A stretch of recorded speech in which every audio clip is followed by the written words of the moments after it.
All right, quick video. 1995 Camaro Z28. If you're having trouble in the dash, something's going on, could be the gauges or something back there is being weird, you need to get to some wiring easier. The way to get this off and to take the trim piece off, what you're first gonna do is take the A-pillar trim off.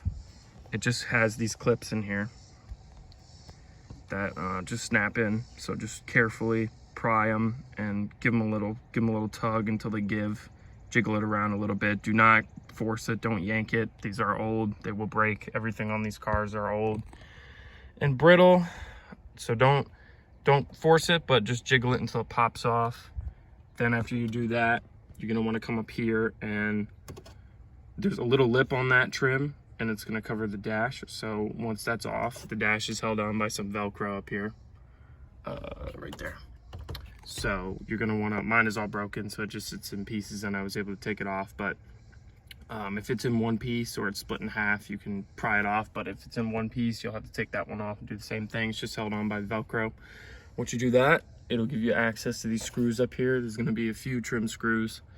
One there, one over here on the side, one here, and then you'll probably have to take apart the radio too. I was trying to swap the radio on mine because I believe this one is right here too, and you won't be able to get to that unless you take that trim piece off too. But that's pretty simple also. But anyway, once you do that, you'll be able to pull this off after you take the light switch out. The light switch is just held in by two little prongs right there, and then some snap-ins on the top. You'll be able to look underneath it once you take the kick panel out too, so you'll have to take that off too. You'll be able to look underneath, and there's going to be these little snap-on clips on the top, and then those little tabs on the bottom that slide in.